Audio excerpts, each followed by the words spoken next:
And we're live. Welcome back to another Commonwealth Sports Betting video. I'm Ethan, better known as Best Pockets on Twitter. Going back to you with just a little All-Star game talk. Didn't do a video yesterday because it's just a home run derby, but it's exciting to watch. I still like the old way how they did it with the 10 outs, and if it wasn't home run, I know you don't get a lot at as many home runs. It seems like because people are hitting home runs like crazy.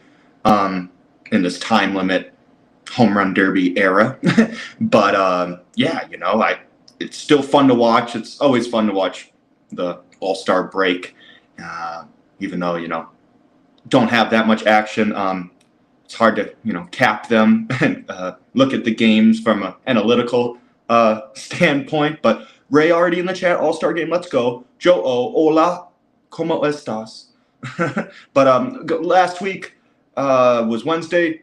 I gave you Rangers first 5 money line that lost. So on the week it was 1-1-1. Nothing too crazy there. So on to this week, but nothing going on this week baseball wise other than the All-Star game today, of course. So All-Star week have you. So they pick up the games back on Friday, I believe. So that's nice for the weekend. At least you can watch some weekend games more regularly. But tomorrow, this weekend is Scottish Open, which is really cool, and also the, I don't know how you would call it, unelevated event, but it's basically another event PGA Tour runs. It's called the Barbasol Championship, and they go at the same time as the Scottish Open, which is basically a combined Rolex Series, DP World Tour, and PGA Tour. Well, most of the PGA Tour guys go over there and play, like I said, for the Open, but a lot of the lower level guys trying to earn their card and earn status on the PGA Tour obviously go to the Barbasol Championship, and creates a lot of cool stories, a lot of good opportunities for them to earn their card if they win, of course. 3 years, exemption onto the PGA Tour if they win that Barbasol, like any other PGA Tour event. So it's huge for those players.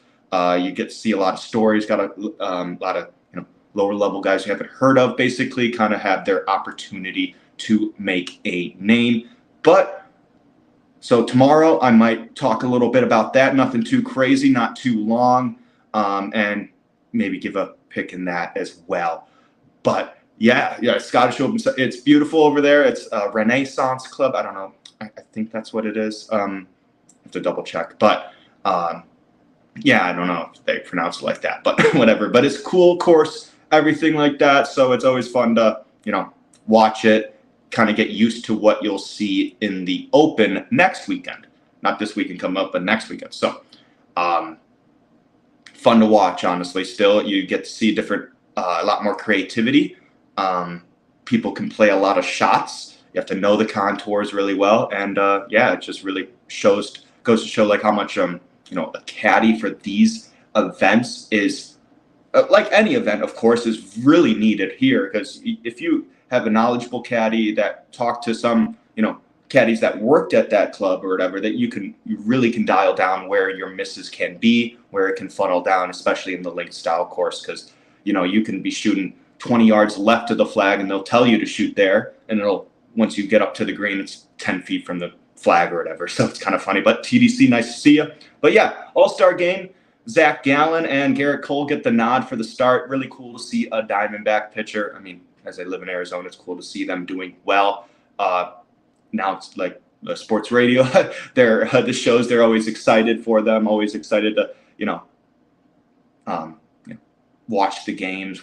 As far as I know, I've seen a few games myself on TV and listened to them on radio too. So they're passionate, and they kind of had a heartbreak with the Suns, and not this offseason for the Suns. If you guys are big basketball fans, they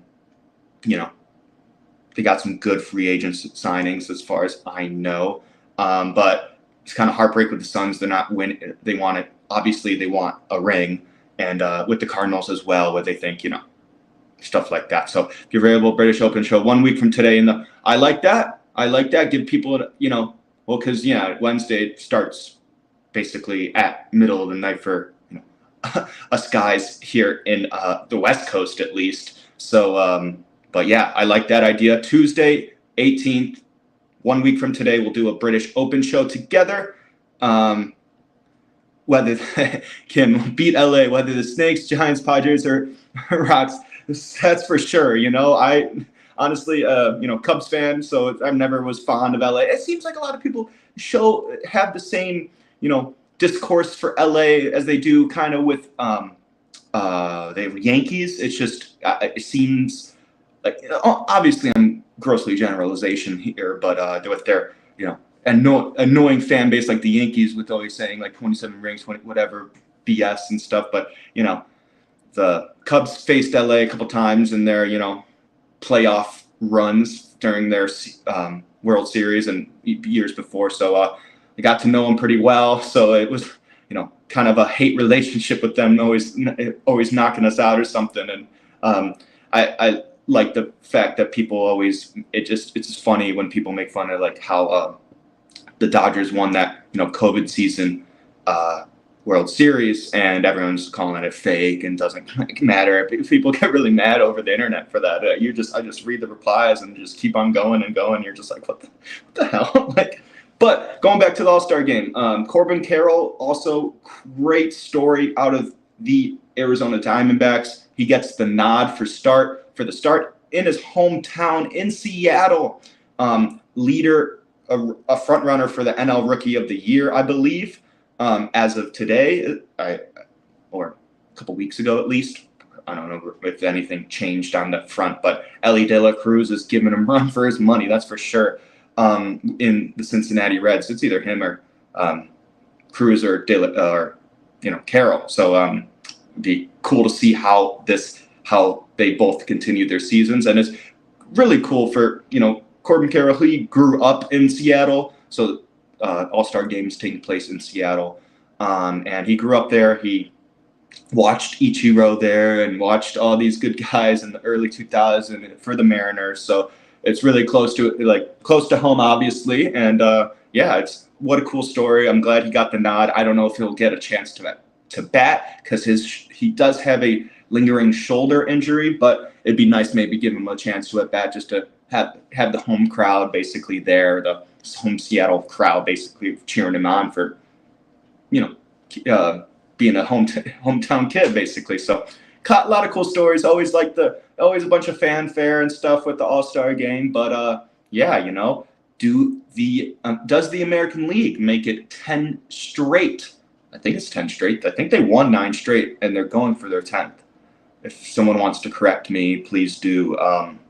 It's tough. It's tough. You would think, the National League would do something and, want to bounce back, of course. But these games don't, even though it does determine, they don't really, it's not one team versus, you can make a lot of changes, a lot of managerial decisions and stuff like that with the pitchers and hitters and all that stuff. And you got a lot of players there that want to, get a chance to play in an All-Star game, which is it's always an honor for them. So I'll be excited to watch for sure. I don't know who will win it. I kind of lean the National League, but that's me being biased because I'm more of a National League guy. So that's basically what it chalks up to. I don't know. It might be a lot of runs scored. I feel like MLB kind of does want more runs scored, of course, like in most games. That's kind of, their MO and kind of grow the game, kind of bring more eyeballs to this game where before the numbers been dwindling and stuff like that. And it seems like viewership numbers are up with these shorter games and the rules that they implemented to kind of keep basically going and just try to stay relevant basically. So they did it in some weird ways with how they basically juiced some balls and didn't juice others, but that's a whole nother discussion. But hey, I mean, if both teams are playing, both teams that are playing, with the same ball, I guess not too much of a difference, but still, it should be consistent, obviously, for the whole year. Still bugs me, of course, as you guys can't tell. Oh, Joe, yeah, maybe. He does have a busy schedule. We'll have to we'll have to iron that out. Maybe we can do something like that live from the course and talking to him. We have a cute little Q&A session with them as well. So would be cool to set that up. I need to talk to my production manager about that. Really need to iron out those details and try to get everything working, because you know me, I'll jump out. My internet will crash in the middle of our interview, so I need to iron that out, especially for this high level of guest that we would potentially have. So so you guys, hopefully you guys enjoy the All-Star game.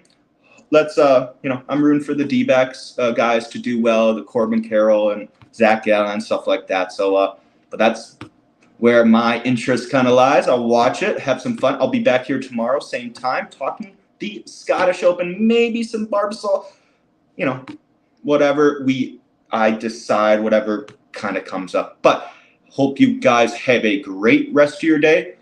And I'll be back. Make sure to like, comment, subscribe, hit that notification bell so you never miss another video. Back tomorrow, same time. So let's enjoy this All-Star game, and hopefully let's go NL. NL guy here, so let's go. You guys have a good rest of your day.